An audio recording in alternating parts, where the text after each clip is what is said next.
Vamos a empezar con una oración. Padre nuestro que estás en los cielos, te estamos muy agradecidos por estar en tu santo día. Agradecidos también porque aunque aquí seamos pocos, hay muchas más personas en internet que están siguiendo lo que estamos haciendo aquí, para seguir compartiendo todos ese mismo mensaje, ese mismo sentir. Y eso nos alegra, porque vemos que tu pueblo va creciendo, tu pueblo está disperso en muchos lugares, pero estamos juntos en ese mismo sentir que tú quieres que tengamos todos. Ayúdanos a llegar a muchas más personas y que nuestros testimonios, nuestras vidas, nuestras palabras, todo sea para honrarte, alabarte y para poder llegar a más personas a ti. Bendícenos y cuida de tu pueblo alrededor del mundo. En el nombre de Jesús te lo pedimos hoy por el perdón de nuestros pecados. Amén. Hoy tenemos un tema que va a ser distinto. Sí, va a ser distinto. Va a ser testimonios. Pero no va a ser testimonios de los que hacemos en conferencia de las personas que nos escriben, que esta tarde sí vamos a tener, sino testimonios que aparecen, ¿sabéis dónde? Aquí, en la Biblia. Pero solo en el Nuevo Testamento.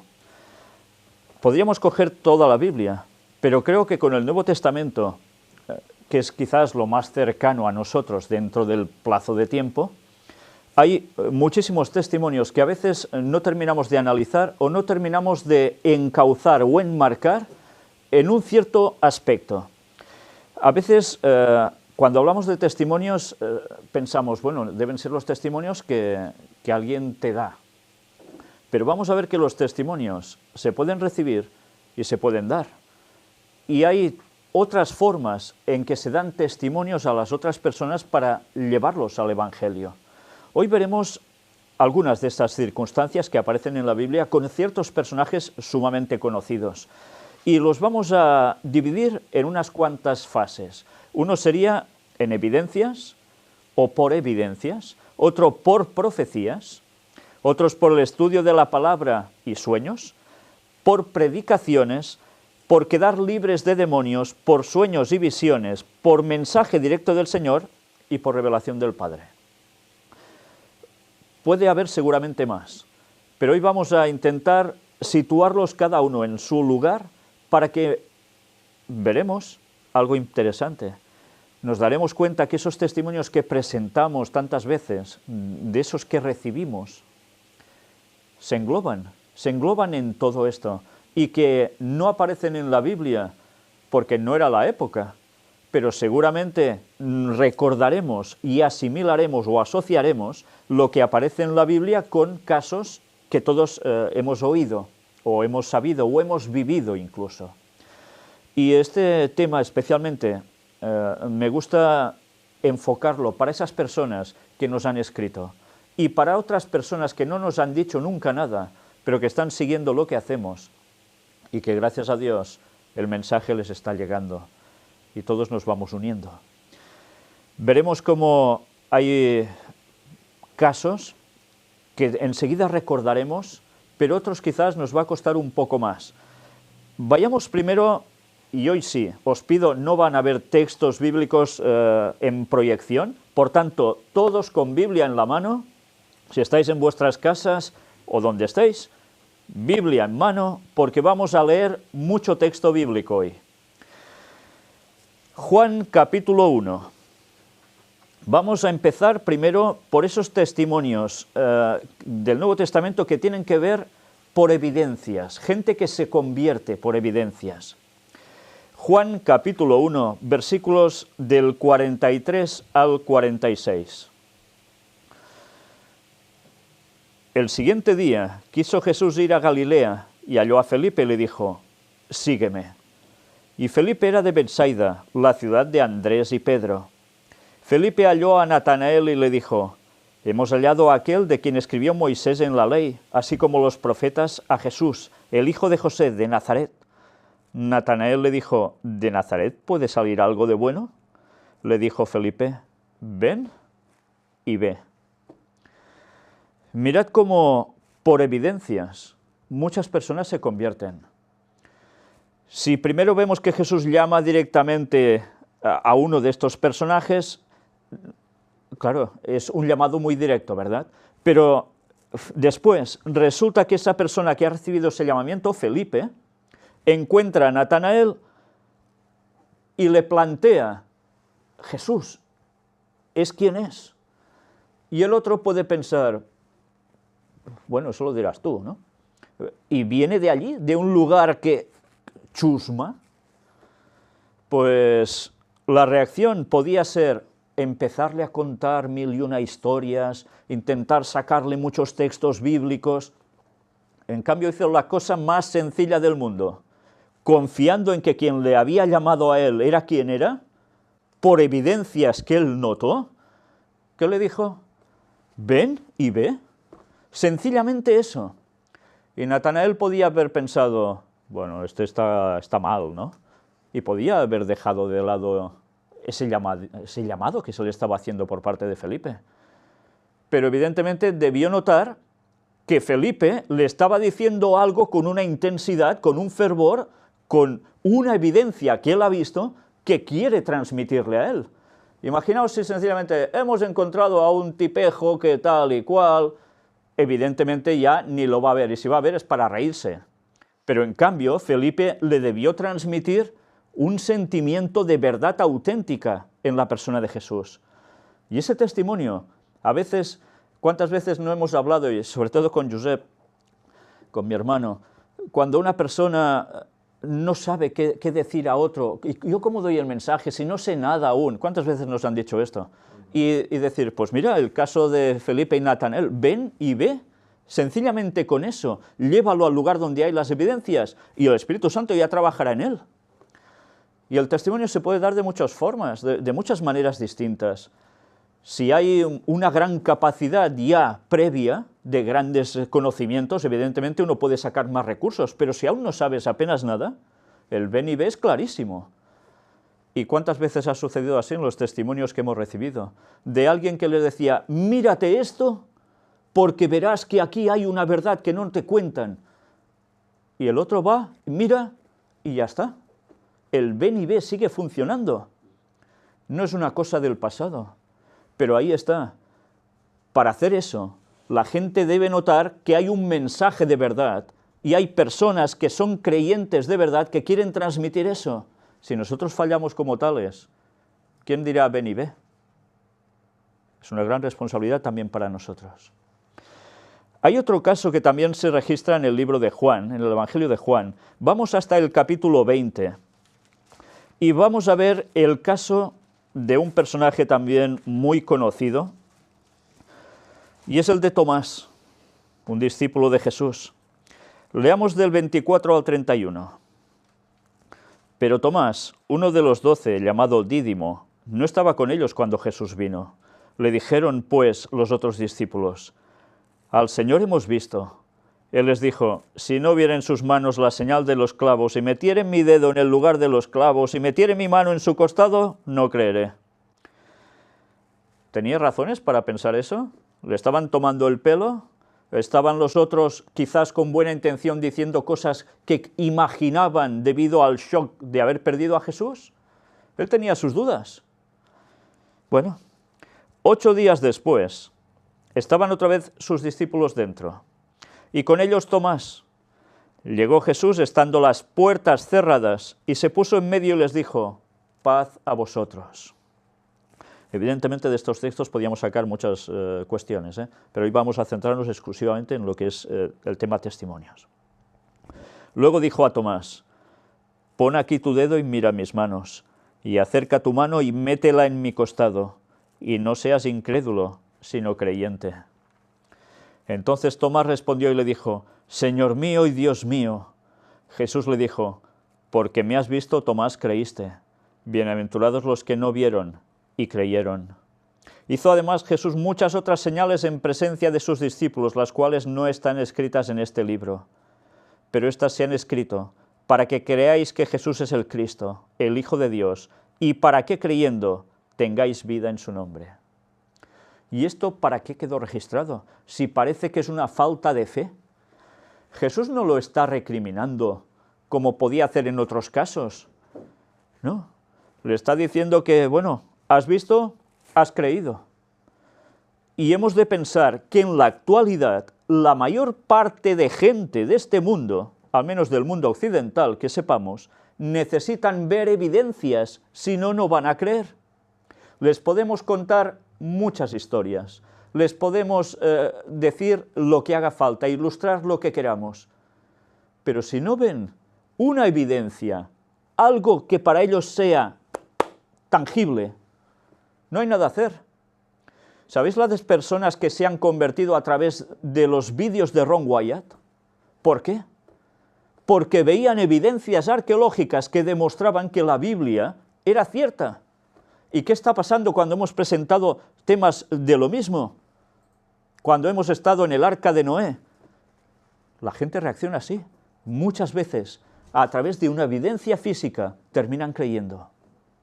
A veces ni así, es verdad. Pero ya veis que Tomás lo tuvo muy claro, ¿eh? Y ahora hay muchos Tomases. Está lleno el mundo de Tomases, sobre todo en este mundo occidental en el que vivimos, de gente descreída ya de todo, hartos, quemados de religiones, de personas que les llaman a la puerta, que les quieren vender conceptos, que les quieren sacar dinero, que están hartos de todo. Ver casos de pedofilia, casos de lo que queráis. Sí, o de iglesias que están al lado de los gobernantes fascistas tantas veces. La gente se ha quemado de muchas cosas.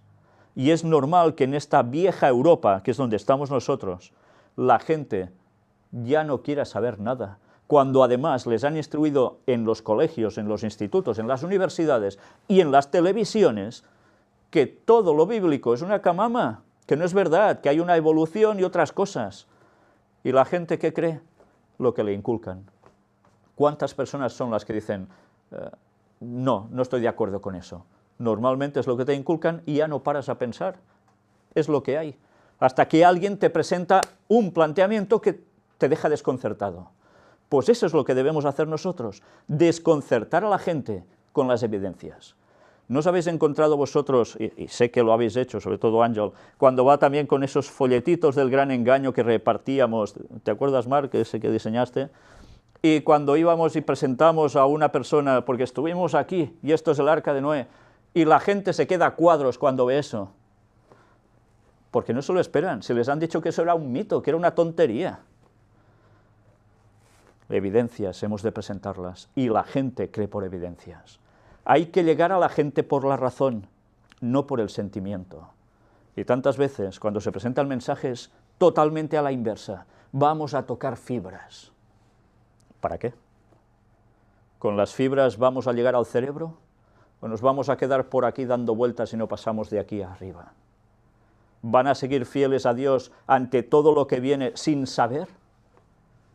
Cuando Satanás confundirá a la gente a través de los sentimientos, ¿nos damos cuenta de la importancia de tener esa cultura de las evidencias también para mostrar a la gente? Mirad, hermanos, ha llegado un punto en que nosotros no podemos hablar solo de textos bíblicos. Hemos de mostrar al mundo pruebas. Y las pruebas, gracias a Dios, las dejó también en la arqueología. Y debemos tener conceptos más amplios, porque el mundo actual es de conceptos amplios. Y el cristiano, como decía Elena White, debe estar bien preparado en todo, debe ser culto. Dios no quiere cristianos borreguiles, quiere cristianos que sepan cuantas más cosas mejor, de las buenas, claro que sí. ¿Pero para qué? ¿Para enorgullecerse? No, porque así podrán llegar a gente de todos los estados. Y eso es lo que debemos hacer, debemos instruirnos.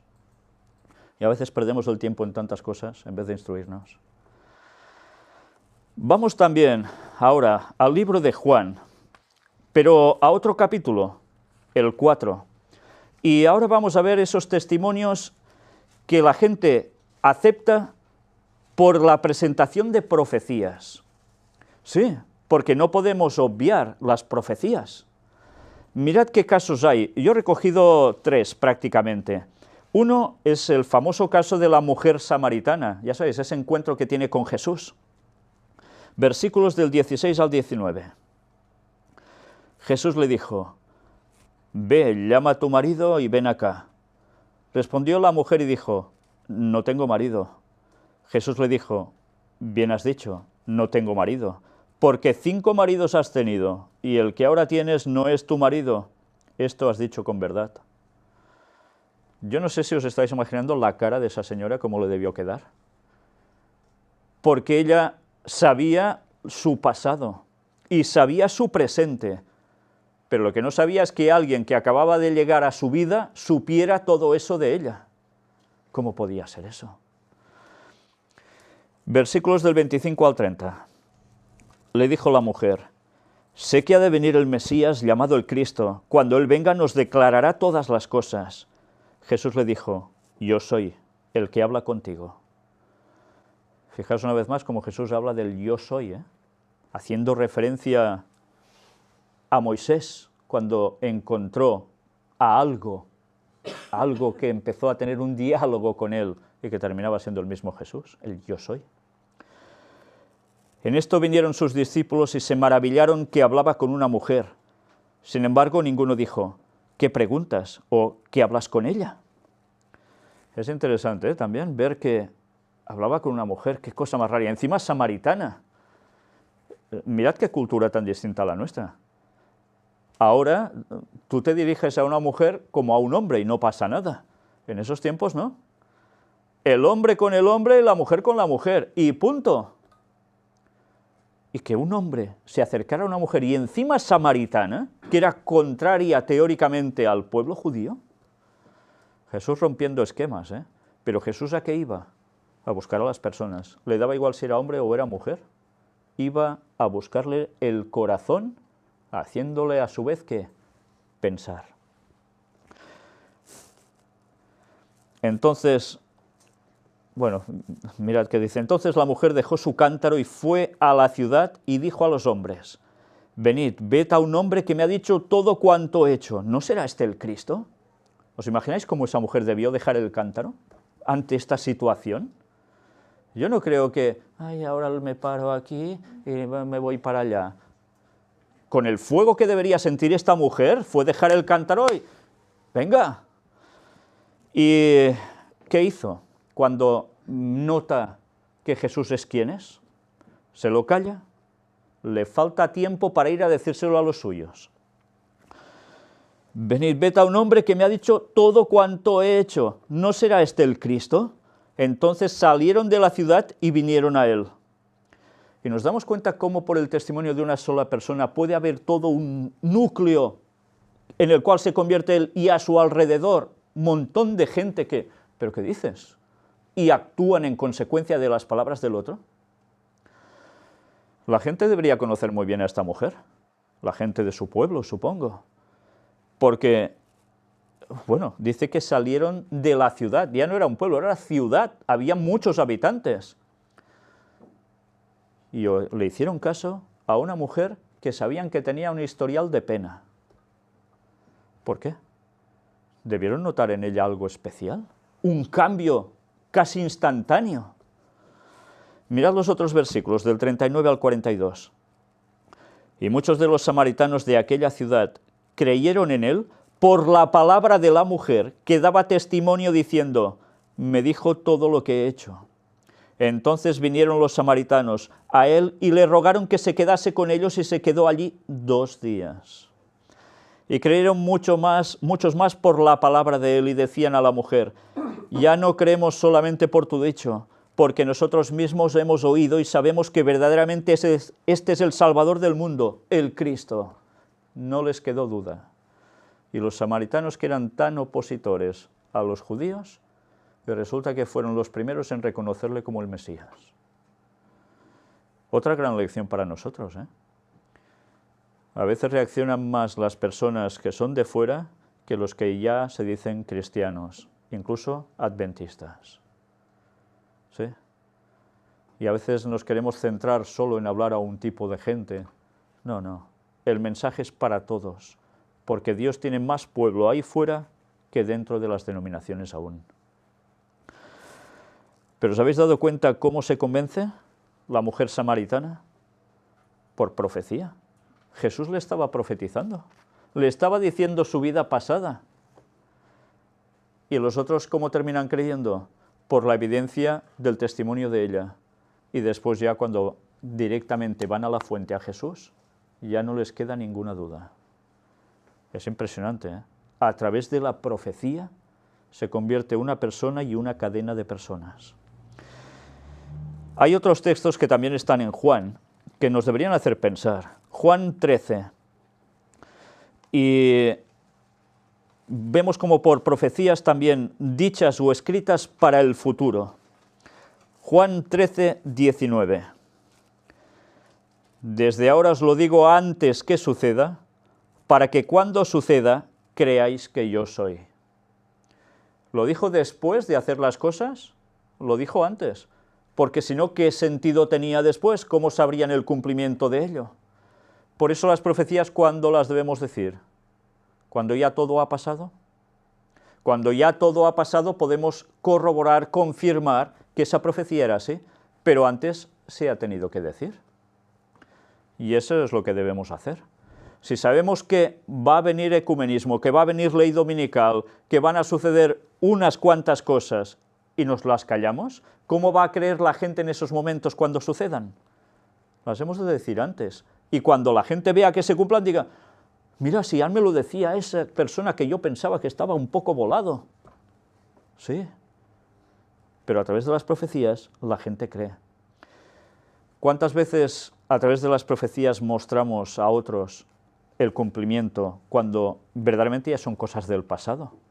Daniel 2, por ejemplo, la sucesión de imperios con la estatua, o Daniel 7 o Daniel 8 con las bestias. Bueno, es relativamente fácil, ¿eh? Cuando a través de la profecía puedes mostrar todo cumplido, y con la historia ya no hay problema, todo cuadra. Y nosotros a veces nos centramos en muchas cosas y dejamos la profecía de lado, porque a veces las profecías nos molestan. Y las profecías deben ser algo que el pueblo de Dios debe conocer muy bien. Evidentemente no solo se hay que dar el testimonio con profecías, pero esa es una parte fundamental. 1 Corintios 13, amor, amor y amor, ¿verdad? Pero ¿qué decía? Pero sobre todo que profeticéis, porque si no profetizas, ¿qué pasa? No amas, no amas, no buscas que esa persona se prepare y se dé cuenta de las cosas. Este texto que hemos leído ahora tiene un complemento con Juan 14, versículo 29. Y ahora os lo he dicho antes que suceda, para que cuando suceda creáis. ¿Os dais cuenta? Jesús citó prácticamente lo mismo dos veces. Cuando Jesús repite las cosas dos veces, o cuando alguien repite las cosas dos veces, ¿por qué es? Bueno, ya sabemos que aún va más, ¿eh? Pero evidentemente eso quiere decir, atención a esto, ¿eh? Atención a esto.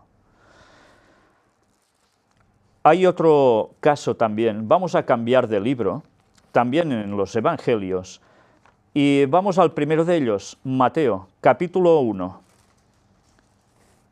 Y vamos a ver cómo por profecías también hubo conversiones. Y esto es sobre el nacimiento de Jesús, Mateo 1 del 18 al 23. El nacimiento de Jesucristo fue así. Estando desposada María, su madre, con José, antes que se juntasen, se halló que había concebido del Espíritu Santo. José, su marido, como era justo y no quería infamarla, quiso dejarla secretamente. Y pensando él en esto, he aquí un ángel del Señor le apareció en sueños y le dijo, José, hijo de David, no temas recibir a María tu mujer, porque lo que en ella has engendrado del Espíritu Santo es. Aquí vemos que hay también intervención de sueño, ¿eh? Bueno, es una aparición en sueños. Y dará a luz un hijo, y llamará su nombre Jesús, porque él salvará a su pueblo de sus pecados. Esto es Salvador. Y quizás ahora me debe detener otra vez para volver a expresar lo que tantas veces he de hacer últimamente, debido a la cantidad de personas que escriben que no se puede decir Jesús, que es Yoshua, porque si dices esto, estás yendo contra el nombre de Dios, no estás conociendo a Dios, y una vez más, judaizando. Cuando los nombres tenían un significado, y esos nombres se pueden traducir también, o adaptarse a otro idioma. Y aunque les digas que en el nombre de Jesús, incluso dicho en catalán, Jesús, se van los demonios, ni caso. ni caso. Y pronuncias el nombre de Dios de tal forma, o el de Jesús de tal forma, o el Espíritu Santo de tal forma, o estás perdido. ¿Qué pasa? Que al final Dios solo quiere reconocer el hebreo como el idioma mundial para todos, y a los demás que les zurzan. ¿Pero qué Dios es este? Esto es el sionismo, hermanos. El sionismo se ha adentrado en el cristianismo, esos judíos mesiánicos, que habrá gente de muy buen corazón, por supuesto, pero que están en un lugar equivocado, llevando a la gente a conceptos totalmente judíos, olvidándose de los conceptos cristianos y mezclando cosas. Y eso lleva a una confusión tremenda. Y no solo a eso, sino además a decir, o haces esto y dices esto, se te acabó, no entras en la salvación. Esto es una vergüenza.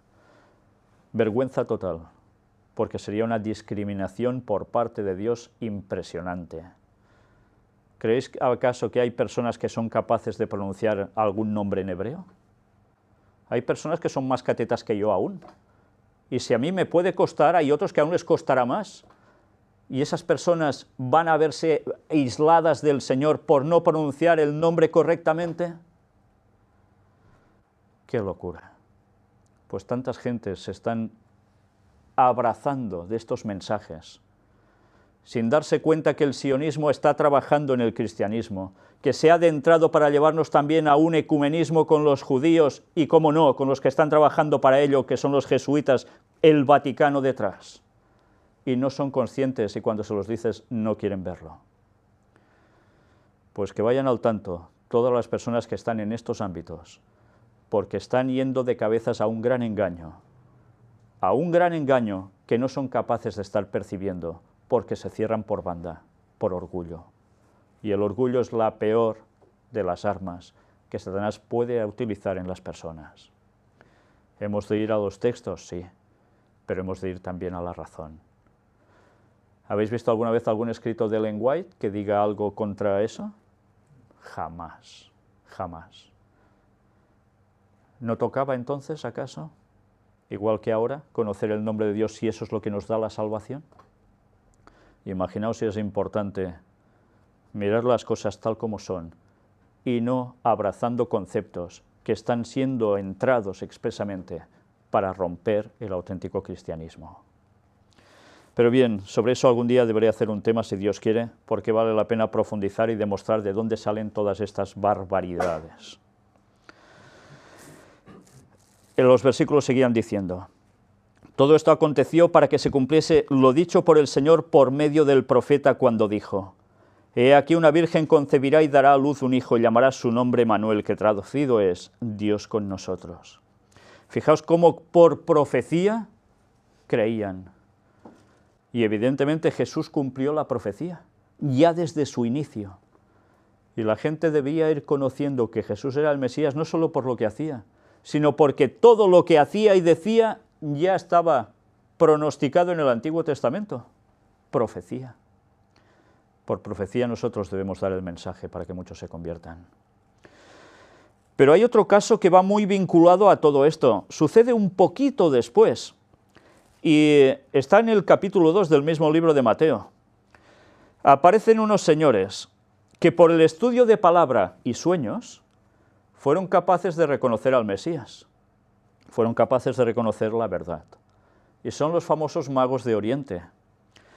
Mateo 2, del 1 al 12.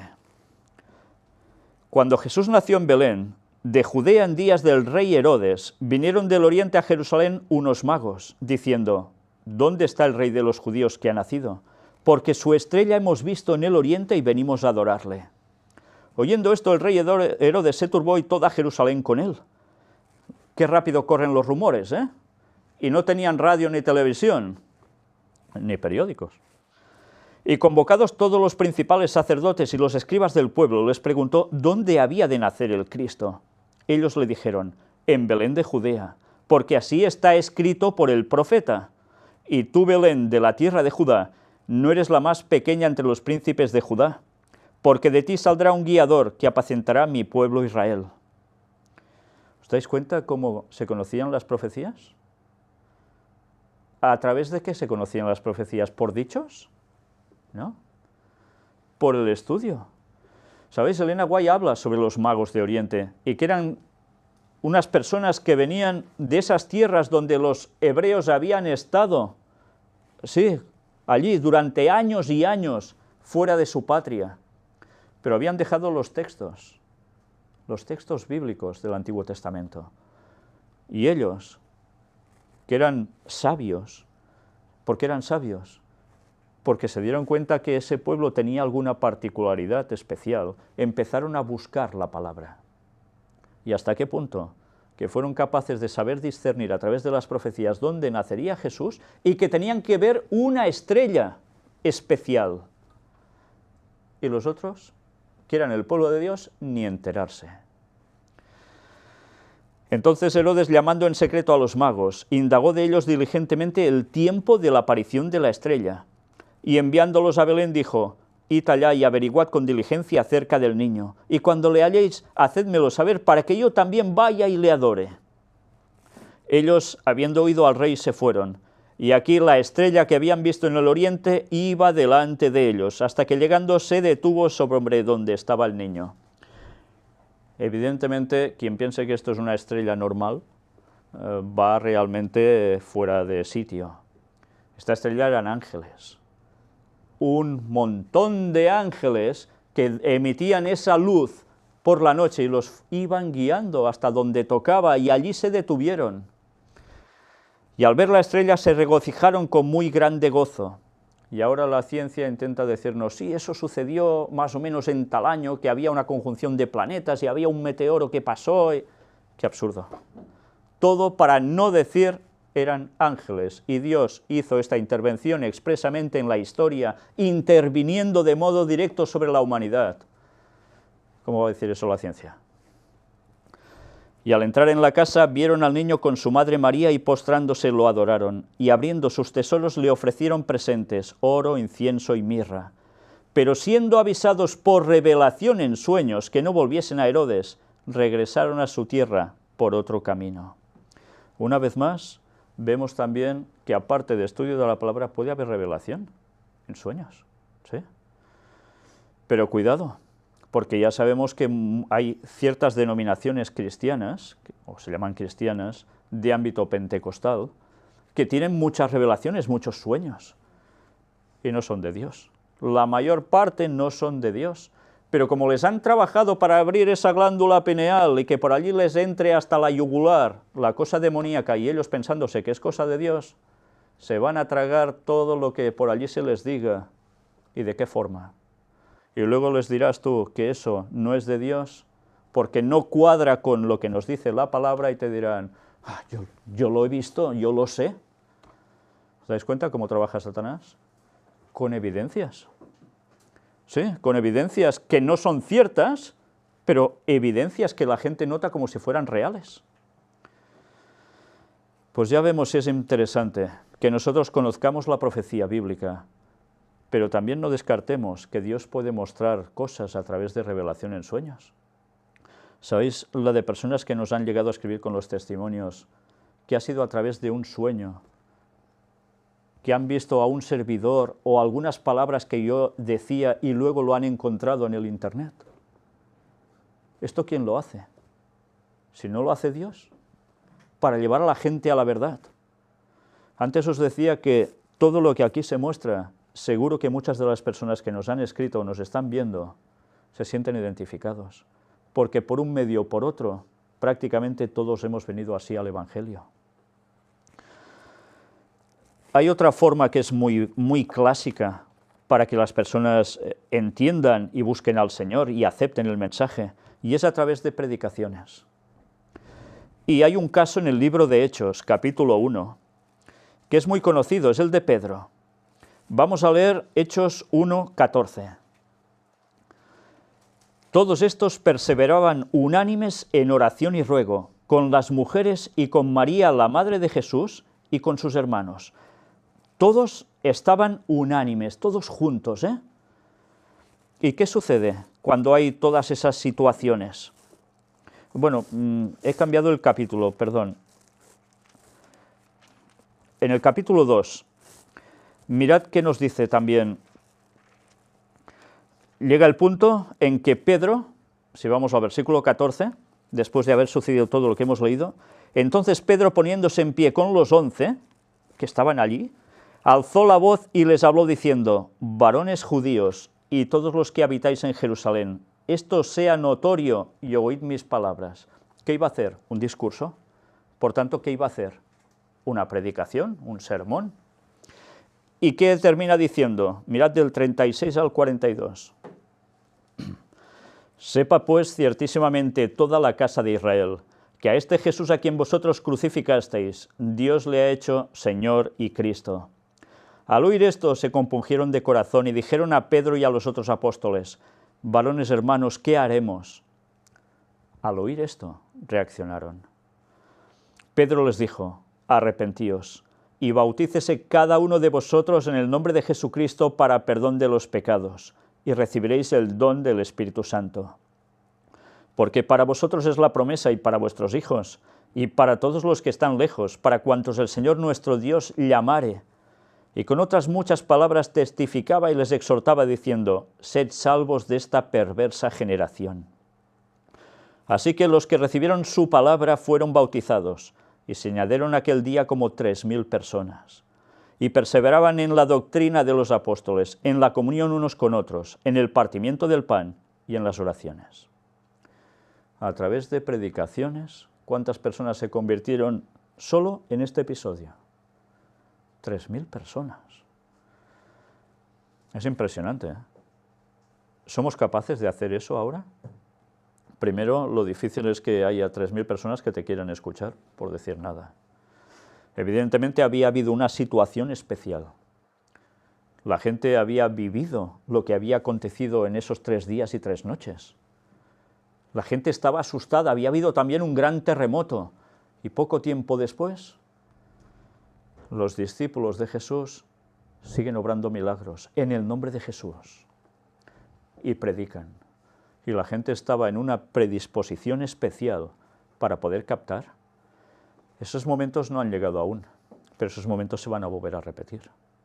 Van a haber circunstancias que hagan que el pueblo de Dios sea un foco de atención por lo que dicen, y así la gente en un día oirá, y muchos se convertirán.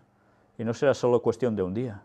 Cuando el derramamiento del Espíritu Santo en la lluvia tardía sea un hecho total, eso va a suceder otra vez, y mayor que antes.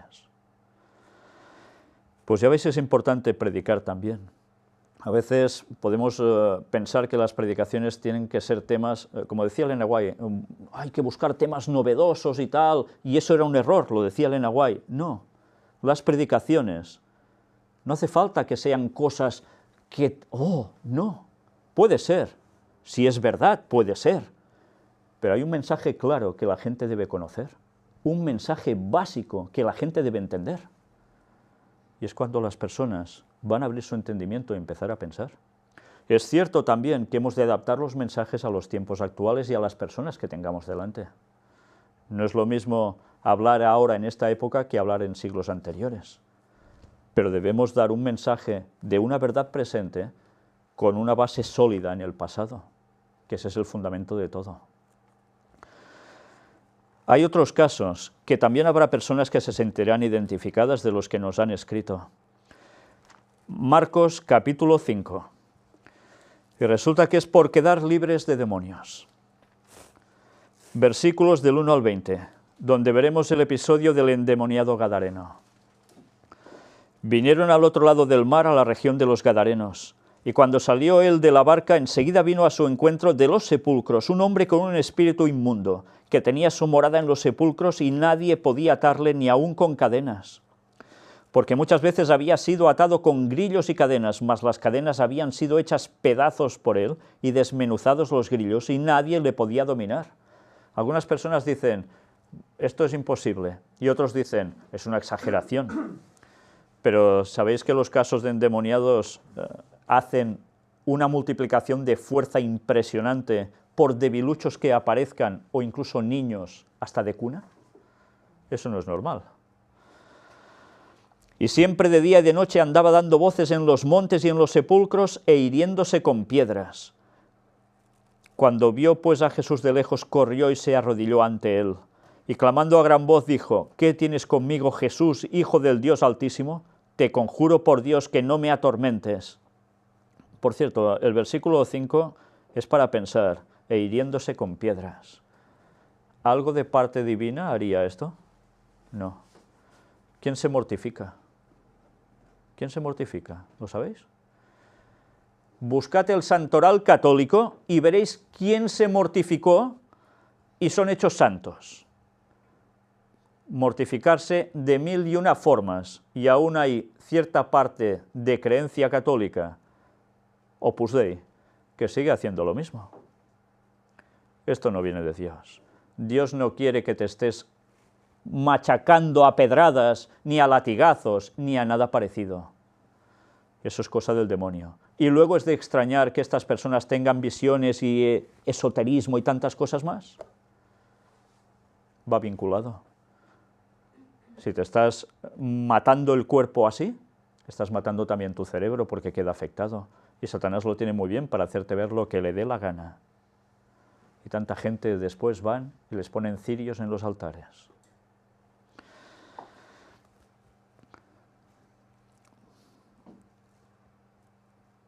Porque le decía: sal de este hombre, espíritu inmundo. Y le preguntó: ¿cómo te llamas? Y respondió diciendo: Legión me llamo porque somos muchos. O sea, no tenía solo un demonio, ¿eh? Allí había un montón de demonios en esa persona. Y cada uno con sus tendencias, porque ya sabéis que tienen sus particularidades también los demonios. Y le rogaba mucho que no lo enviase fuera de aquella región.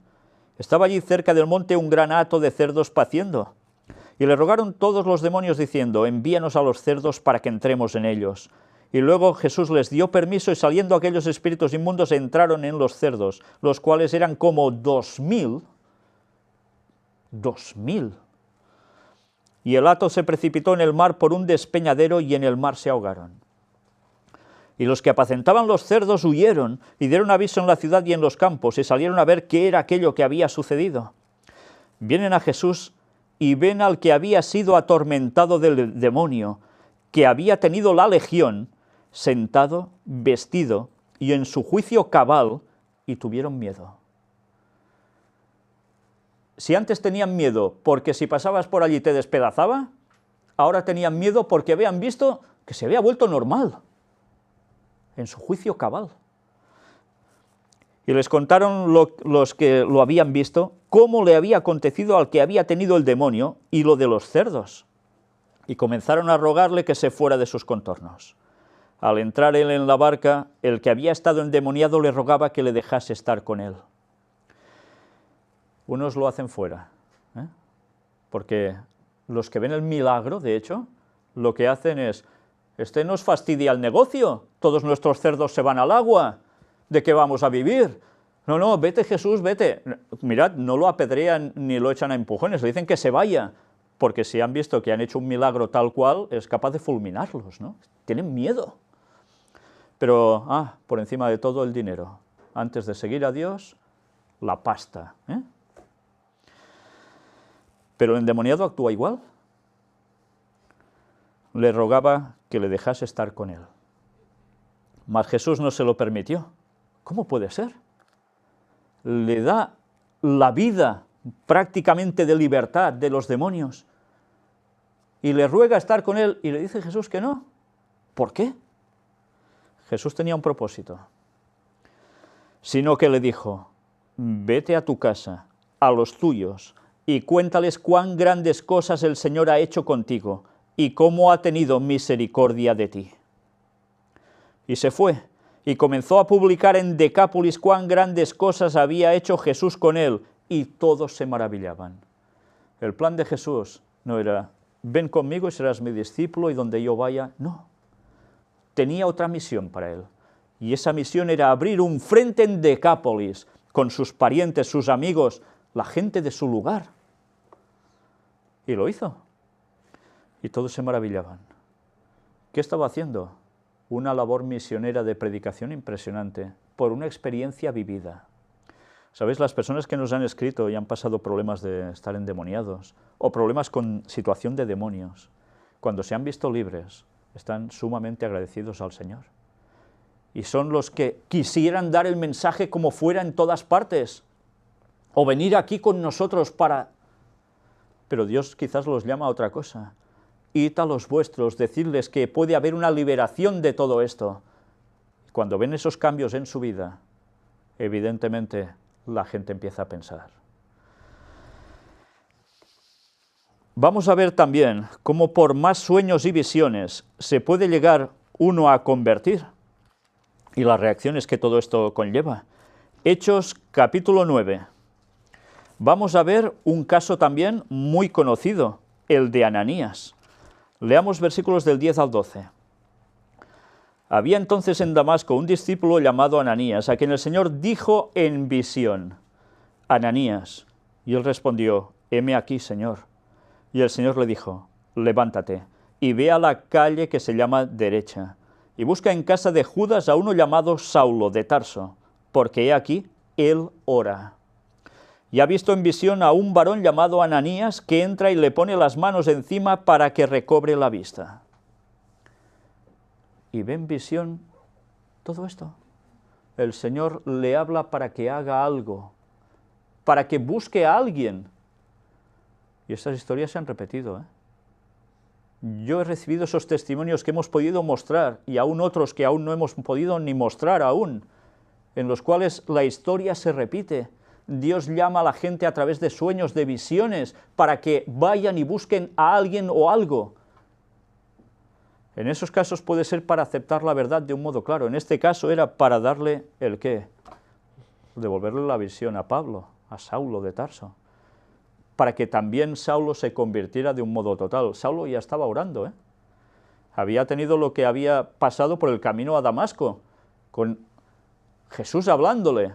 Los otros oyeron voces, pero no vieron nada. Y él se quedó ciego. Y Dios tiene que usar, ¿a quién? A Ananías, para que le termine de dar lo que le falta a Pablo. Pues esa es una labor también que todos debemos hacer. Una vez tenemos la luz, ¿qué hemos de hacer? Decírselo a los demás.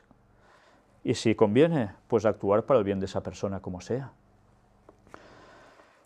Hay otro caso muy interesante, que a veces leemos la Biblia y nos pasa por alto, pero que desde luego creo que merece una mención especial.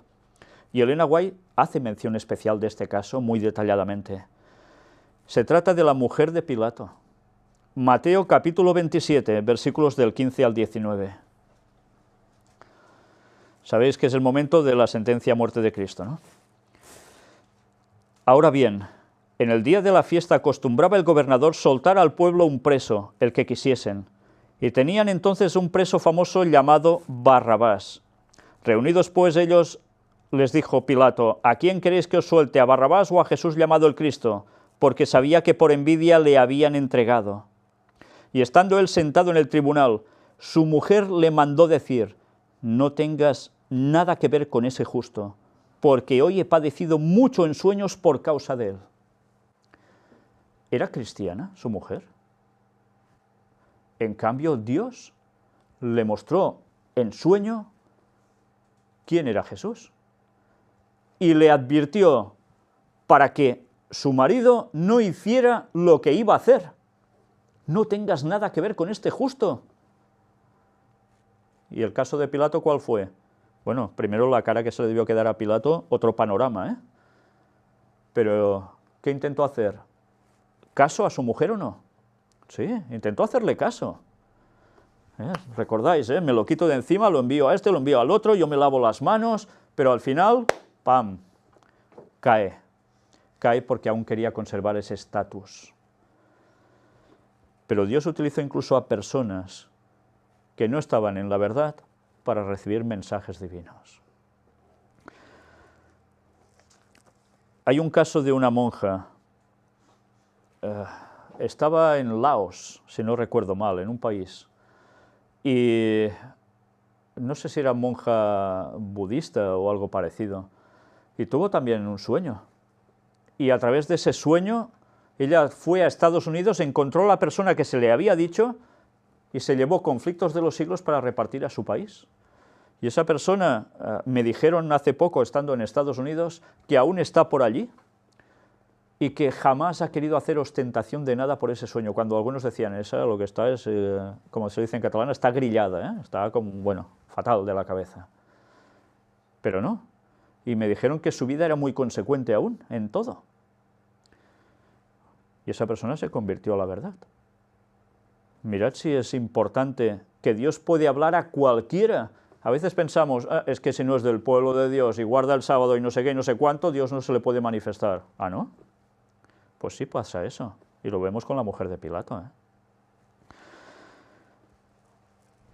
Por sueños y visiones, Dios puede hablar y muchos convertirse, sin duda. Ya finalizando, 2 textos más. Hechos, capítulo 9.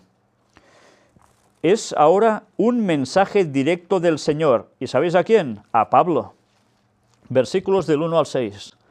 Saulo, respirando aún amenazas y muerte contra los discípulos del Señor, vino al sumo sacerdote y le pidió cartas para las sinagogas de Damasco, a fin de que, si hallase algunos hombres o mujeres de este camino, los trajese presos a Jerusalén.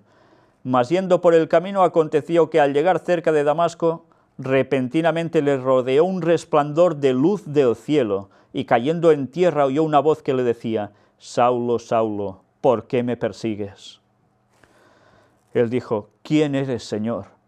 Y le dijo, yo soy Jesús, a quien tú persigues. Dura cosa te es dar coces contra el aguijón. Él, temblando y temeroso, dijo, Señor, ¿qué quieres que yo haga? Y el Señor le dijo, levántate y entra en la ciudad, y se te dirá lo que debes hacer. Una manifestación directa. ¿Y por qué? Porque el Señor sabía que él necesitaba eso. Y a cada uno de nosotros el Señor nos lleva el mensaje por alguna forma u otra que nosotros necesitamos. Y hay personas que necesitan cosas así, algo súper directo. Y Pablo, ya veis lo que terminó siendo, el líder de los apóstoles, sin duda.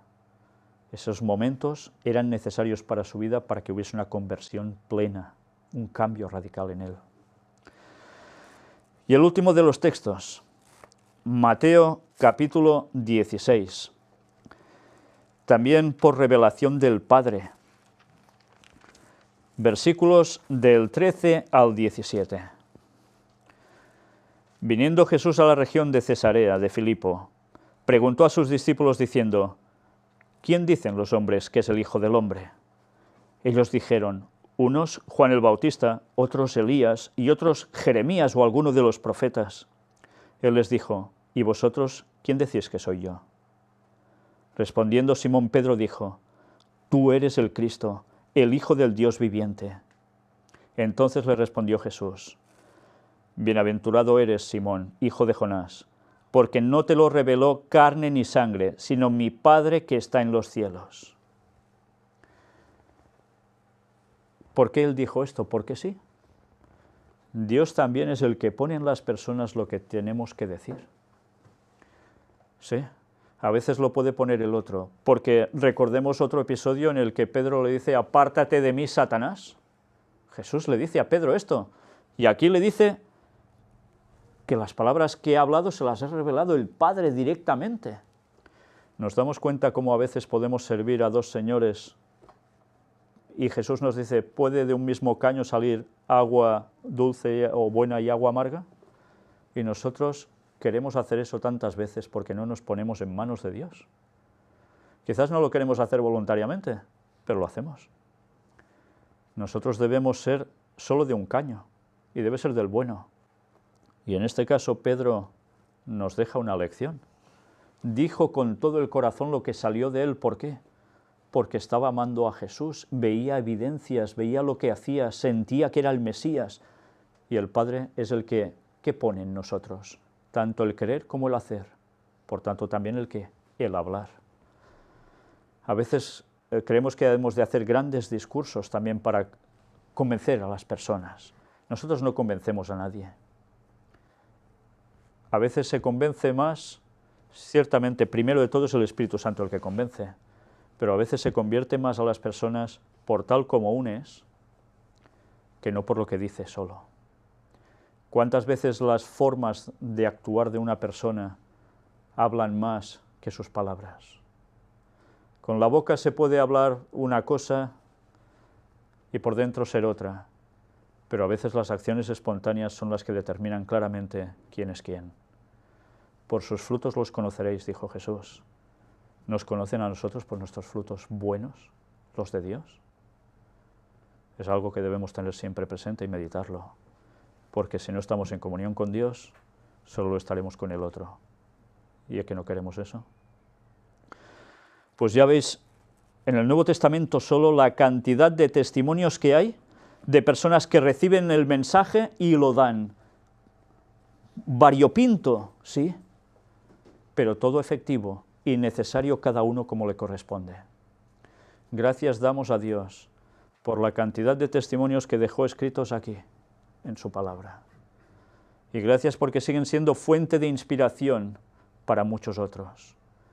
Y al mismo tiempo vemos cómo la historia se repite, y porque el ser humano es siempre ser humano, las mismas situaciones, o muy parecidas, siguen pasando, siguen aconteciendo. Y gracias al Señor que eso lo podemos ver y constatar con los testimonios de las personas que nos escriben. Esta tarde vamos a tener otra sesión de testimonios, de aún hace mucho tiempo, y no van a ser los últimos, porque hay muchísimos más, gracias a Dios. Y aún cada día estamos recibiendo de ellos. Gracias a Dios, gloria a Dios, porque vemos su poder actuando en las personas de este mundo, tanto adventistas como cristianos de otras denominaciones, como gente que no cree en nada, como gente que ha estado en espiritismo, gente filósofa, gente de todo lo que os podáis llegar a imaginar. Dios está buscando un pueblo. Y se está juntando un remanente del remanente con los trabajadores de la hora undécima. Y Dios está formando un pueblo para su venida. Y es un privilegio que nos deje participar de eso. Que el Señor nos ayude a seguir haciéndolo hasta el final y veamos cómo al pueblo de Dios se añaden cada día los que deben ser salvos. Que Dios os bendiga. Amén. Vamos a terminar con una oración.